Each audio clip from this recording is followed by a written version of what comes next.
इस बार हमारा प्रसंग है अधिकारी, वक्ता और श्रोता। इस भागवत जी को सुनने का किस किसका अधिकार है और कैसे कैसे वक्ता और कैसे कैसे श्रोता होते हैं। तो आइए शुरू करते हैं। व्यास जी ने 18,000 श्लोकों का ये भागवत ग्रंथ बनाया है। भागवत ग्रंथ परमहंसों की संहिता है। व्यास जी ने विचार किया कि जो जन्म से निर्विकारी हो वही इस ग्रंथ का प्रचार कर सकता है। ऐसा लायक वक्ता तो सुखदेव जी हैं। अब वक्ता की बात कर रहे हैं, तो जन्म से ही निर्विकारी, तो सब अपने अपने कर्मों की गठरी लेके आते हैं अपने साथ। और सुखदेव जी जो है वो पूर्ण निर्विकार है जन्म से, और पूरे जन्म के बाद तक भी, जब तक उन्होंने भागवत कथा करी और पूरे जन्म वो निर्विकार ही रहे। सुखदेव जी जन्म से योगी थे। जन्म के साथ तुरंत तपश्चर्या के लिए मन में उन्होंने प्रयाण किया। सुखदेव जी सदैव ब्रह्म चिंतन में ही लीन रहते।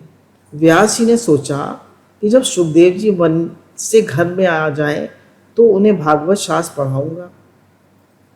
सुखदेव जी निर्गुण ब्रह्म का चिंतन करते हैं। उसमें उनका चित्त सगुण ब्रह्म की ओर ले जाने के लिए श्री कृष्ण लीला के श्लोक सुनाने चाहिए, ऐसा व्यास जी ने सोचा। तो निर्गुण ब्रह्म का चिंतन करते हैं तो सगुण ब्रह्म के चिंतन की ओर ले जाने के लिए उन्हें भागवत शास्त्र सुनाना चाहते थे।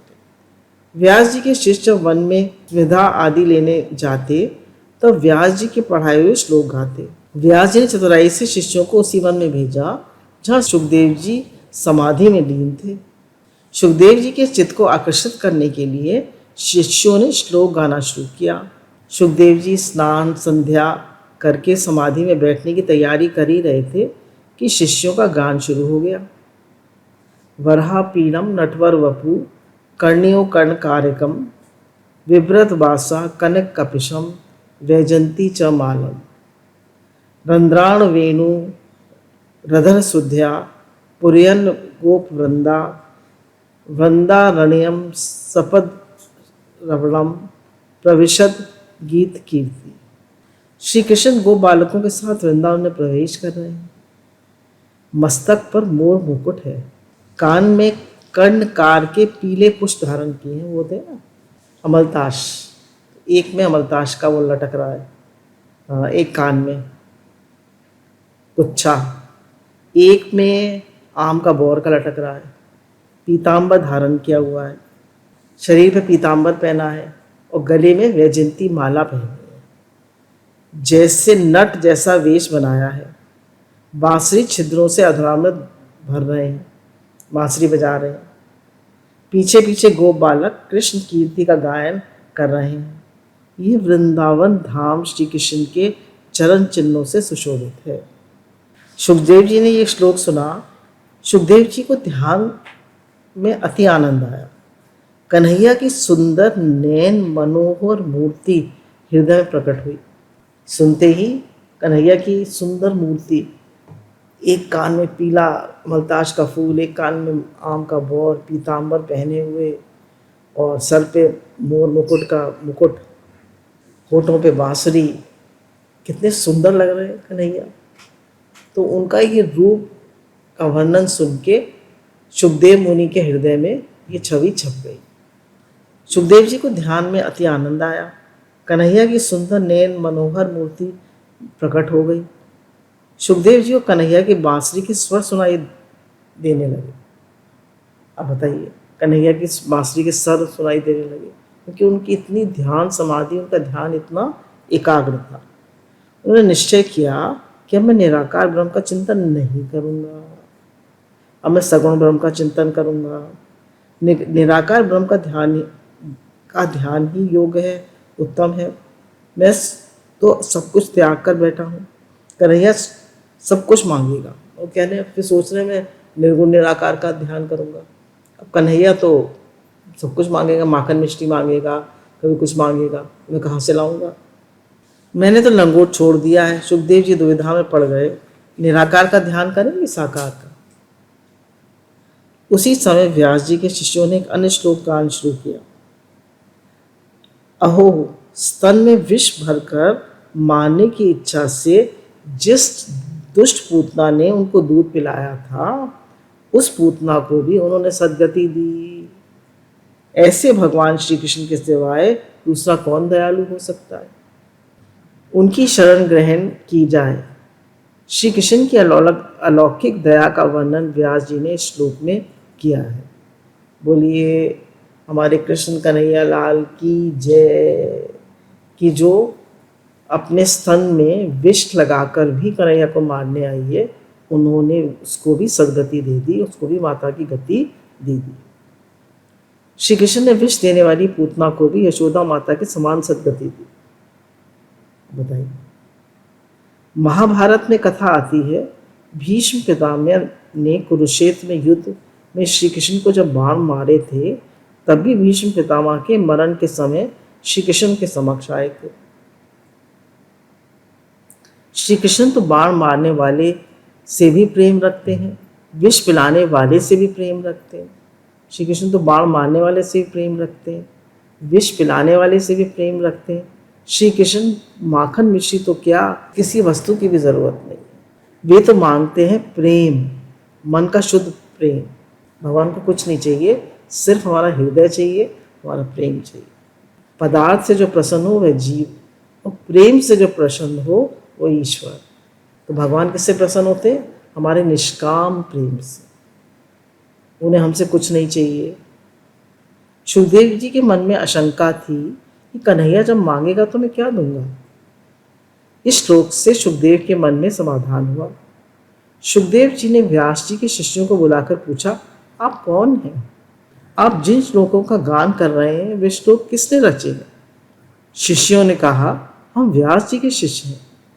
व्यास जी ने ये मंत्र हमें दिए हैं। ये 2 श्लोक तो उदाहरण मात्र हैं, ऐसे 18,000 श्लोकों की भागवत महापुराण है। बोलिए भागवत महापुराण की जय। शिष्यों ने कहा, उस हम व्यास जी के शिष्य हैं, व्यास ने ये मंत्र हमें दिए हैं। सुखदेव जी को इस भागवत पुराण को सुनने की इच्छा हुई। कन्हैया की लीला सुनकर उनका चित्त आकर्षित हुआ। निर्ग्रंथ सुखदेव जी की भागवत शास्त्र की अध्ययन की इच्छा हुई। सुखदेव जी व्यास आश्रम में आए। पिताजी को उन्होंने साष्टांग दंडवत प्रणाम किया। व्यास जी ने सुखदेव जी को गले से लगा लिया। व्यास जी ने सुखदेव जी को भागवत का अध्ययन कराया। इस ग्रंथ के सच्चे अधिकारी आत्मा में लीन रहने वाले ब्रह्मज्ञानी हैं। श्री कृष्ण सर्व के आत्मा रूप हैं, आत्मा राम। ऐसे सुखदेव जी महाराज लंगोटे छोड़ते हैं, पर श्री कृष्ण कथा नहीं छोड़ते। सूत जी कहते हैं, शौनक जी आचार न करिए। श्री कृष्ण गुण ऐसे मधुर हैं कि सबको अपनी ओर आकर्षित कर लेते हैं, तो फिर सुखदेव जी को आकर्षित करने इसमें क्या आश्चर्य है। सुखदेव जी तो जो हैं वो जन्म से ही आत्मा में लीन है। आत्मा में उन सबकी आत्मा उनकी आत्मा है, उनकी ब्रह्म दृष्टि है, उनकी भगवत दृष्टि है। तो ऐसा वक्ता जिसकी ब्रह्म दृष्टि हो, जिसके अंदर जरा भी राग द्वेष ना हो, कोई इच्छा ना हो, कोई अहंकार ना हो, वो ही इस भागवत शास्त्र को कह सकता है। आजकल भी बहुत लोग भागवत कहते हैं, पर कितना उसमें नाच गाना, डांस ड्रामा, और कितनी लेने की इच्छा। हम जिनकी भागवत जी पढ़ रहे हैं, डोंगरे जी महाराज की, कहते हैं उनके सामने रुपयों के ढेर लग जाते थे, पहाड़ बन जाते थे जब वो भागवत जी कहते थे, और वो पलट के चले जाते थे और उनकी तरफ देखते भी नहीं थे, और कहते थे जितनी भी बालिकाओं के स्कूल कॉलेज हो उन सब में ये, अनाथ आश्रम हो उनमें ये सब पैसा बांट दें। तो उन्हें कुछ भी इच्छा नहीं थी किसी। तो देखिए आज तक लोग डोंगरे जी महाराज की भागवत जी पढ़ते हैं। तो ये हमारी निष्कामता का फल है। जितने हम निष्कामी होंगे, जितनी हमारी शुद्ध भाव होगा, जितनी हमारी शुद्ध दृष्टि होगी, भगवत दृष्टि होगी, उतना ही हमारी भागवत का प्रभाव ज़्यादा होगा। वक्ता की बात हो रही है, और सुनने वाले भी जितने निष्कामी होंगे, जितना उनका भगवान से प्रेम होगा, जितना चित्त राग द्वेष रहित होगा, उतना ही उनका भगवान से प्रेम होगा। और भागवत सुनने से उनको ऐसा लगेगा कन्हैया उनकी गोदी में आकर बैठ गए। जो ज्ञानी हैं, जिनकी अविद्या की गांठ छूट गई है, ऐसे आत्माराम भी भगवान को हेतु रहित भक्ति करते हैं। भगवान के गुण ऐसे मधुर हैं। सुखदेव जी उत्तम वक्ता हैं। जो कुछ जाना है उसे तो जीवन में, आचरण में, व्यवहार में लाते हैं, वे ही उत्तम वक्ता होते हैं। कह रहे हैं सुखदेव जी उत्तम वक्ता हैं। उन्होंने जो कुछ जाना है वो उसको आचरण में भी लाते हैं 100%। हम सुनते बहुत कुछ हैं, पर जैसे कहा सुना तो मण भर और रहनी कण भर। तो जितना हम सुने उसको जीवन में लाएं, तभी हम उस बात का जो हम कह रहे हैं उसका असर होता है। अगर हम कह कुछ रहे हैं और हमारा आचरण कुछ और है तो उसका इतना असर नहीं होता। संत कहते हैं इससे पहले जीवन में अनुभव करते हैं, उससे उनके कथन सत्यरूप होते हैं। ज्ञान जब सब क्रियात्मक होता है तब अभिमान मर जाता है। यानी जब आप जो बोल रहे हैं वो आपके जीवन में होता है तो उससे अभिमान मर जाता है, और आप बोल कुछ और रहे हैं, कर कुछ और रहे हैं, तो अभिमान बना देता है। ज्ञान वही है जिसमें किसी तरह का अभिमान नहीं होता। सुखदेव जी पूर्ण निराभिमानी हैं। सुखदेव जी अधिकारी वक्ता हैं। संत को संत मिलते हैं, और संत वही हैं जिन्होंने मन को सुधारा। अब हम क्या अच्छे को हमें संत नहीं मिलते, तो कहने संत को ही संत मिलते हैं। और संत कौन है? जिन्होंने मन को सुधारा। परमात्मा श्री कृष्ण अतिशय कृपा करते हैं, तभी मन शुद्ध होता है। हम अपना प्रयास करें, अहंकार से खूब जप करें, खूब सेवा करें, तो करें अहंकार से, तो मन शुद्ध नहीं होता। तो जब यही सब सेवा, जप इत्यादि हम भगवान के समर्पित होकर, गुरु के समर्पित होकर, शरणागति लेकर जप इत्यादि करते हैं, निष्काम सेवा करते हैं, तो ही हमें भगवान की कृपा प्राप्त होती है। तब अधिक धन नहीं देते पर मन शुद्ध करते हैं। जब भगवान, हम निष्काम भाव से अपनी सेवा करते हैं, जप करते हैं, तो भगवान धन नहीं देते, तो क्या देते हैं? अपनी कृपा देते हैं, हमारे मन को शुद्ध कर देते हैं। साधारण व्यक्ति ये समझता है कि बहुत संपत्ति मिलती है तो ठाकुर जी की कृपा का यही फल है। साधारण आदमी क्या समझता है? खूब पैसे हो जाए, खूब ऐश्वर्य हो जाए, खूब धन धान्य हो जाए, खूब बड़ा आश्रम हो जाए, खूब सारे शिष्य हों, खूब गाड़ी वाड़ी हो, खूब सारे ऐश्वर्य हो, तो कह रहे हैं ये ऐश्वर्य उपासना से भगवान मन शुद्ध नहीं होता। अति संपत्ति और सन्मति दोनों एक स्थान पर नहीं रहते। अति संपत्ति अभिमान लाती। कह रहे हमारी बुद्धि भी शुद्ध हो, सद्बुद्धि हो और संपत्ति हो, ये दोनों साथ साथ नहीं चलते। अति संपत्तिवान किसी को अपमानित करने में संकोच नहीं करता। अब आपको बड़ा, आप गुरु पद पे भी बैठे हुए हैं, आपके पास पैसा भी है, तो आप किसी को बुरी तरह नहीं करते। पर कह रहे हैं जिसके पास पैसा नहीं है और वो भगवान से प्रेम करता है, तो वो किसी से बुरी तरह नहीं करेगा। वो सबके अंदर, सबको भगवत भाव से देखेगा, किसी को बुरी तरह नहीं करेगा, किसी को अपमानित नहीं करेगा। उसकी वाणी मधुर होगी, उसका भाव मधुर होगा। परमात्मा कृपा करके धन नहीं देते, मन को सुधारते हैं। इस जगत में उतना पाप नहीं है जितना पाप मन में रहता है। बोले जगत खराब नहीं, मन खराब। Change your self and the world is changed. Reformers wanted of themselves not of others. हमें दूसरे को नहीं बदलना, अपने मन को बदलना है।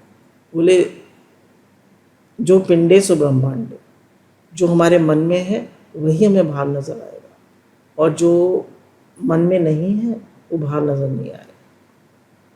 परमात्मा से बार बार कहिए मेरा मन शुद्ध हो। मन चंचल है, मन परमात्मा की लीला में रमता है, तब धीरे धीरे सुधरता है। यानी मन भगवान से बार बार प्रार्थना करिए, भगवान मेरा मन आप में लगे, मेरी रति मति गति सब आप में लगे, मेरा मन शुद्ध हो, मेरा आपसे प्रेम बढ़े, मुझे आप अच्छे लगे, मुझे आप प्यारे लगे। जिसका मन बिगड़ा नहीं है उसका कुछ भी नहीं बिगड़ा, उसे कुछ भी बिगड़ा हुआ नहीं दिखता।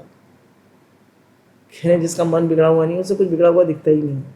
उसको लगता है सब अच्छे हैं, क्योंकि वो अच्छा है, आप अच्छे हैं तो सब अच्छे हैं। जगत नहीं बिगड़ा, मन बिगड़ा। ये बात हमको अच्छे से समझनी पड़ेगी कि जगत नहीं बिगड़ा, हमारी दृष्टि बिगड़ी। जैसी दृष्टि वैसी सृष्टि, जैसा भाव वैसा जगत। मन बिगड़ा है, कदाचित जगत भी तो बिगड़े हुए जगत को सुधार नहीं सकेगा। कहने बिगड़ा हुआ जगत, अगर मानी जगत भी बिगड़ा है तो कोई नहीं सुधार सकता जगत को। भगवान श्री कृष्ण ने 125 साल हो रहे, उनका ये शरीर रहा, दिव्य शरीर, और जैसे ही हो गए कलयुग आ गया। तो जब वो नहीं सुधार सके तो हम कौन सी खेत की मूली है, हम क्या कर सकते हैं? हमारी तो कोई शक्ति नहीं है, सामर्थ्य नहीं है। तो हम सिर्फ अपने भाव को सुधार सकते हैं, और हमारे भाव सुधर गया तो पूरा जगत सुधर गया। कोई बुरा नहीं है भले मन के वास्ते।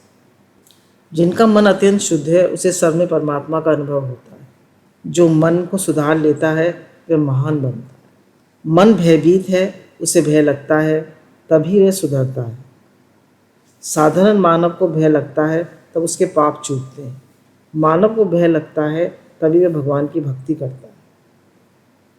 यानी जब आपको भय लगता है कि भगवान मैं ऐसे ऐसे कर्म कर रहा हूँ तो मेरे को क्या गति मिलेगी, मैं दूसरों के दोष देख रहा हूँ, मेरा भाव गलत है, मेरे आचरण गलत है, मेरा सब कर्म गलत है, तो मेरे को क्या गति मिलेगी, मेरा क्या होगा भगवान। तो जब वो ऐसा सोचता है तब उसका मन सुधरता है। निर्भय होकर बेपरवाह न बनिए। जो सपने को निर्भय मानता है वह लापरवाह हो जाता है। काल का भय रखना चाहिए। दो चीज़ों का भय रखो, एक भगवान का और एक काल का। काल मतलब मृत्यु। दो का भय रखो। जो बोले बेपरवाह होना है, लापरवाह नहीं होना। मृत्यु के दुख का स्मरण रखना चाहिए। मृत्यु सर पर है फिर भी मानव पाप करता है, क्योंकि मानव जब पाप करता है तब यही समझता है मैं मरने वाला नहीं हूँ। मानव जब पाप करता है तो क्या समझता है कि मैं नहीं मरूंगा, अरे कुछ नहीं होगा, कौन देख रहा है, किसने देखी है, कहाँ है भगवान, ऐसे करता है मनुष्य। पर चित्रगुप्त जो है उसकी एक एक क्रिया को, उसके एक एक भाव को नोट कर रहा है, उसका सब लेखा जोखा नोट हो रहा है। और जब उस क्रिया का फल मिलेगा तो कहेगा मैंने तो कुछ नहीं किया था। नहीं, जो भगवान जो कर रहे हैं वो सब हमारे ही कर्मों का फल है। हालांकि कहते हैं कि जब हम भगवान से प्रेम करते हैं तो हमारे कर्मों की फाइल भगवान के पास चली जाती है, और भगवान संसार के मालिक हैं, वो कुछ भी करें। और जब हम भगवान से प्रेम नहीं करते तो हमारी फाइल धर्मराज के पास होती है, और धर्मराज तो कर्म जैसा किया है करोगे वैसा भरोगे। तो हमारी फाइल किसके पास है? जब हम अनन्य भक्ति करेंगे, मेरे तो गिरधर गोपाल दूसरों न कोई, तो हमारी फाइल भगवान के पास रहेगी। मुझे कोई पूछने वाला नहीं है। जब मनुष्य जब पाप करता है तो सोचता है मुझे कोई पूछने वाला नहीं। मानव रोज सुनता है वह चला गया, दूसरे जाने की तैयारी में है, पर मानव को ऐसा विचार नहीं आता कि मुझे भी मरना। लोग कहते हैं विचार करना चाहिए कि हमारी रोज उम्र घट रही है, बहुत गई थोड़ी रही, थोड़ी भी अब जाए। नदी के प्रवाह की तरह हमारी उम्र रोज बीत रही है, समय रोज जा रहा है, और हम मृत्यु के करीब आ रहे हैं। किसी दिन भी ये सांस छूट जाएगी, ये चोला छूट जाएगा, तब फिर वह एक भी नाम नहीं ले पाएंगे। आज जब मौका मिला है नाम लेने का तो नाम लो, नाम लो, नाम लो। बोले ये जिव्या जो है, जैसे नोट छापने की मशीन मिल जाए किसी को, क्या करेगा? दिन रात नोट छापेगा। ऐसे ही भगवान का नाम की मशीन मिल गई है हमें, ये जिव्या। इससे जिव्या से नाम लेते रहे। जिव्या जड़ है और नाम चेतन है, तो जड़ और चेतन की रगड़ से प्रेम प्रकट होता है, भगवान का प्रेम प्रकट होता है। और हृदय कैसे शुद्ध हुआ? बोले नाम जूना है और हृदय को वो साफ कर देता है। तो नाम लेते रहो जब तक घट में प्राण, कभी तो दीन दयाल के भनक पड़ेगी का। तो भगवान के भनक जरूर पड़ेगी, भगवान के जरूर भगवान का प्रेम हमें मिलेगा।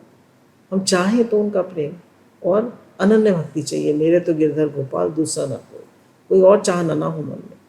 संसार की चीज़ें तो के लिए तो बहुत सारी आपकी प्रारब्ध होनी चाहिए, आपका पुरुषार्थ होना चाहिए, फिर इच्छा होनी चाहिए, बहुत सारे उसमें कारण हैं। पर भगवान को पाने में सिर्फ एक तीव्र इच्छा, सिर्फ तीव्र प्रेम चाहिए और कुछ नहीं चाहिए। तड़प चाहिए, व्याकुलता चाहिए, मेरा भगवान आपसे प्रेम हो, मुझे आप अच्छे लगे, मुझे आप प्यारे लगे। पर मानव को ऐसा विचार नहीं आता कि मुझे भी मरना है। जगत में यही बहुत बड़ा आश्चर्य है। पानी का बुलबुला है, इसे फूटने में देर नहीं लगती। मनुष्य की जाति कैसे है? बुलबुले जैसी, ऊपर आता है, फूट जाता है बुलबुला। ऐसे ही ये मनुष्य का शरीर, कब एक सांस आई दूसरी नहीं आई, कुछ पता नहीं। थोड़ा सोचने पर मालूम होगा कि ये शरीर पानी की बूंद से उत्पन्न हुआ है। वह कब छूट जाएगा उसका पता किसी को भी नहीं है। बस एक संत की वो पढ़ी थी सच्ची घटना कि वो बजाया करते थे मृदंग। तो उनको बहुत अभिमान था मृदंग बजाने पर कि मैं किसी को भी बेताल कर सकता हूँ, और अच्छे अच्छे गायकों को भी वो बेताल कर देते थे। तो एक संत एक बार देख रहे थे उन्हें, कहते इसको बहुत अभिमान है, क्या करना चाहिए। तो उन्होंने जब गाया तो वो उन खुद उसकी ताल छूट गई मृदंग बजाने वाले की, पर उस संत को बेताल नहीं कर पाया। तब उन्होंने कहा तो कभी तुम्हें अहंकार नहीं करना चाहिए। फिर एक दूसरे संत ने गाया, वो मृदंग बजाया, तो उन्होंने आराम से उनको उनके साथ मृदंग बजा लिया, जबकि ये तो बहुत बड़े वो थे मृदंग बजाने वाले। तो भगवान कब किसका अहंकार तोड़ दे, कब मृत्यु आ जाए, कुछ पता नहीं चलता। फिर उन्हीं संत की बात आती है कि फिर वो बहुत भगवान के भक्त हो गए, उनका अहंकार छूट गया ना। तो उनका जब अंतिम समय आया तो उन्होंने अपनी उससे कहा, पत्नी से, कि आंगन लीप दे, मैं जा रहा हूँ। तो उन्होंने, उसकी पत्नी को बहुत गुस्सा आया, उसने कहा बेकार की बात करते हैं। तो उन्होंने फिर खुद आंगन लीप लिया, रेशमी वो बिछाया, गोबर से लीपा आंगन और रेशमी चादर बिछाई और उस पर लेट गए, आंखें बंद करके चादर ओढ़ के। सारे जो उनकी लोग थे आसपास के सब आ गए देखने के लिए तमाशा। पहले तो सब हंसने लगे, फिर थोड़ी देर बाद देखा कि मतलब सोचा कि उनको हिला के देखें, तो वास्तव में चले गए। तो संतों को आभास हो जाता है कि हमारी मृत्यु आ गई है, हमें जाने का समय आ गया। तो जिनका अंतःकरण बिल्कुल शुद्ध होता है उन्हें आभास हो जाता है, हर एक किसी को नहीं हो जाता। तो कह रहे हैं अब ये तो हम सबको पता है कि जीवन जा रहा है, समय आ रहा है, और हमें एक भी टाइम मिनट वेस्ट नहीं करना चाहिए। हम कितना टाइम वेस्ट करते हैं, कितनी बेकार की बातें करते हैं, कितना टेलीफोन देखने में टाइम वेस्ट करते हैं। तो हर पल हमारा नाम, भगवत स्मरण चलते रहना चाहिए। थोड़ा सोचने पर मालूम होगा कि शरीर पानी की बूंद से उत्पन्न हुआ है, कब छूट जाएगा पता नहीं। कई लोग ऐसा सोचते हैं, तक्षक नाग परीक्षित को डसने गया था, हमें वह नहीं डसेगा। यह तक्षक नाग किसी को नहीं छोड़ता, समय होने पर सबको डसने वाला है। तक्षक नाग काल का स्वरूप है, काल तक्षक सबको डसता है। जन्म के साथ मृत्यु का समय, स्थान, कारण निश्चित हो जाता है। यानी जब जन्म होता है तभी स्थान, कारण, सब कुछ निश्चित हो जाता है।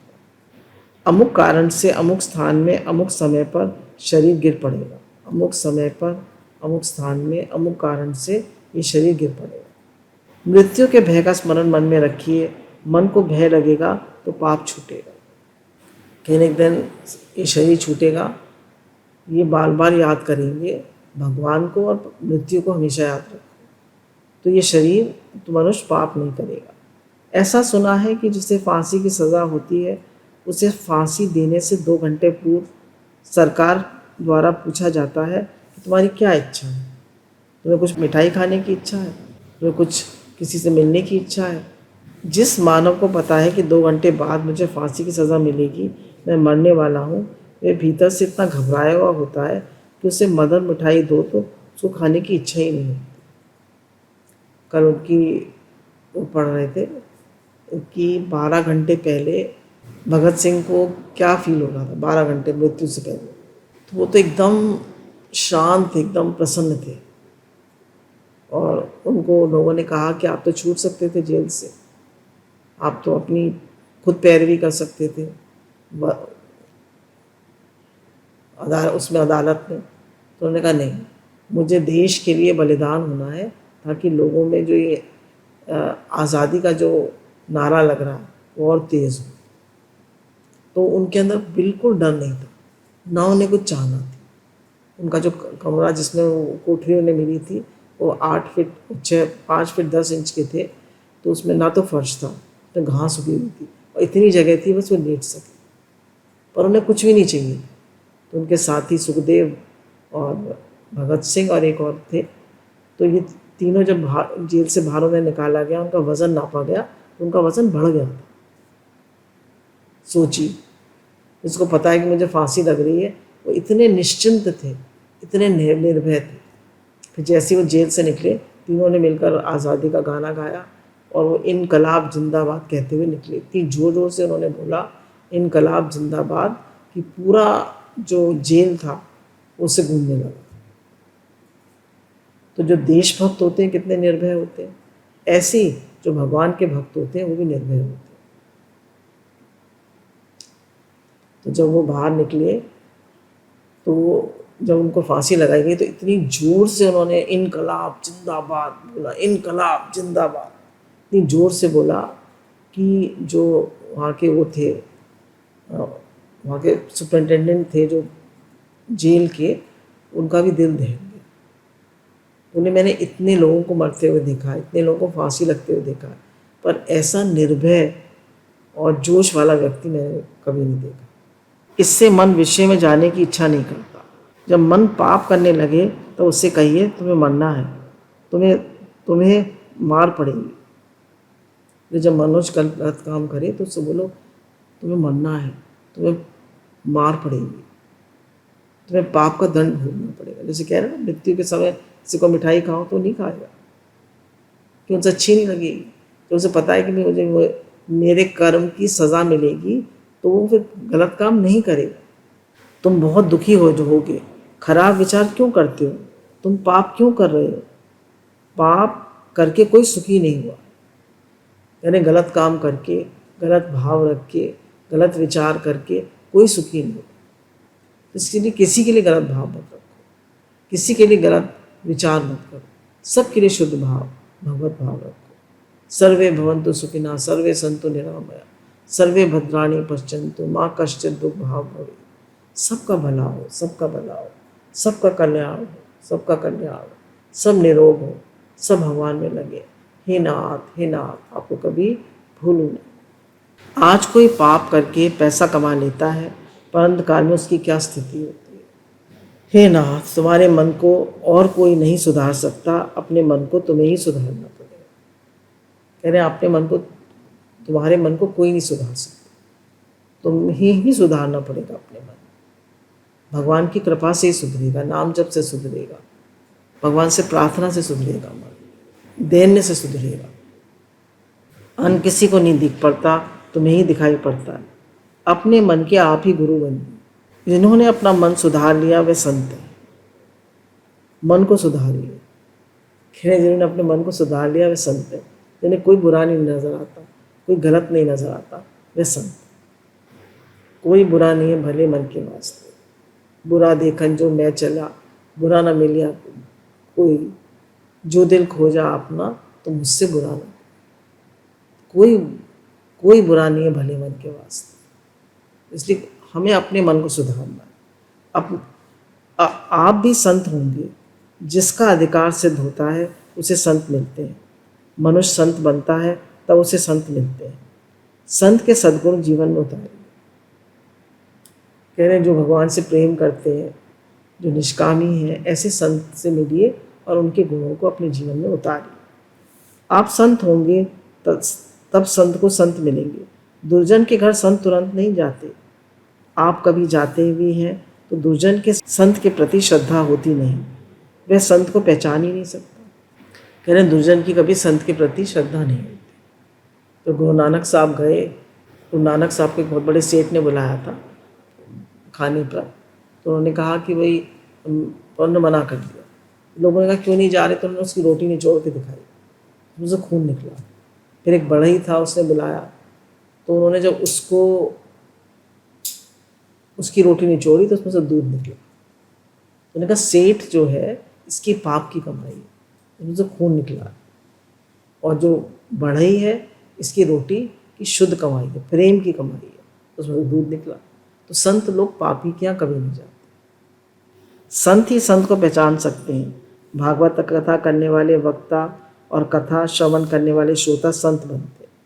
कह रहे जो भागवत कहता है और जो सुनता है दोनों संत बनते हैं। तो हमें अपने मन को स्वयं सुधारना है, दूसरा कोई हमारे मन को सुधार नहीं सकता। हम अंदर में दिखाएं हम कितने भी अच्छे हैं, बाहर से दिखाएं, और हमारा मन खराब है तो सब कुछ खराब है। संत होने के लिए घर छोड़ने की ज़रूरत नहीं, व्यवसाय छोड़ने की ज़रूरत नहीं। मीराबाई राजमहल में रहती थी, नरसिंह मेहता घर में रहते थे। घर में रहकर मानव संत हो सकता है। जो प्रवृत्ति छोड़ देते हैं, भक्ति नहीं करते, तब वे और पाप करते हैं। संत सर्वकाल भक्ति कर सकते हैं, परंतु हमारे जैसे साधारण मानव 6 घंटे से अधिक समय एक साथ भक्ति नहीं कर सकते। कह रहे साधारण लोग एक साथ भक्ति नहीं कर सकते। प्रवृत्ति ना छोड़िए, प्रवृत्ति कीजिए। कह रहे जो आपका रोज़मर्रा का कर्म है उसे करते रहिए और भगवान का जप करते रहिए। हाथ काम मुख राम, हृदय सांची प्रीत, दरिया गृहस्थी साधु की, यही उत्तम गीत। पैसे के लिए प्रयत्न करिए, पर पाप के भय को मन में रखकर कीजिए। प्राचीन काल में नामदेव महाराज दर्जी का काम करते थे। गोरा कुम्हार मिट्टी के बर्तन बनाकर बाजार में बेचने जाते थे। कबीरदास महाराज जुलाई का काम करते थे। ये सब संत प्रारंभ में व्यवसाय करते थे तथा भक्ति भी करते थे। भक्ति में वे देह अभिमान भूल गए, जगत को भूल गए और उनका व्यवसाय छूट गया। कह रहे फल जब पक जाता है तो वृक्ष को छोड़ देता है, कच्चा होता है तो पकड़े रहता है। इसी तरह भक्ति परिपूर्ण परिपक्व होती है तब संत संसार वृक्ष का संबंध छोड़ देते हैं। जब भक्ति हमारी पक्की हो जाएगी अंदर से तो हमारा भी संसार छूट जाएगा। मन से हमारा संसार सब छूट जाएगा। संत को जब तक देह का भान रहता है तब तक किसी की कोई वस्तु मुफ्त में लेता नहीं। संत ऐसा मानते हैं दूसरे के पदार्थ मुफ्त में खाने से बुद्धि बिगड़ जाती है। संत परिश्रम करते हैं, व्यवसाय करते हैं, व्यवसाय में पाप का भय रखते हैं। मुझे परमात्मा के चरणों में जाना है, मुझे भगवान से मिलना है, ऐसा सोचते हुए जीवन के लक्ष्य को संत भूलते नहीं। किसी के घर जाना पड़े तो बैठे ना रहिए। कई लोग ऐसे होते हैं कि दामाद की तरह बैठे रहते हैं। तब गृह स्वामी को ऐसा लगता है कि ये पीड़ा कब जाएगी, क्या मुसीबत आ गई, जाए तो अच्छा है। कलयुग के लोगों को 2 चीज़ें अच्छी लगती, काम और दाम। कलयुग के लोगों को क्या अच्छा लगता है, काम और दाम। तो यह हमारे पास आया कुछ, या तो कुछ लेकर आए या कुछ काम करे, और ना कुछ कर सकता है, ना काम कर सकता है, और ना कुछ दे सकता है, तो जाए यहाँ से। कह रहे खाली बैठा रहता है, उसकी बुद्धि में खराब विचार आते रहते हैं। निवृत्ति में भी मन पाप करता है। मन को किसी अच्छे काम में प्रवृत्त रखिए। कह रहे खाली बैठा हुआ आदमी भी पाप करता है, इसलिए कीप योर सेल्फ बिजी। अपने को व्यस्त रखिए, कोई ना कोई अच्छा काम करते रहिए और भगवान में मन को लगाए रखिए। बोलिए सच्चिदानंद भगवान की जय, बांके बिहारी लाल की जय, हमारे श्याम सुंदर भगवान की जय। जय जय श्री राधे श्याम।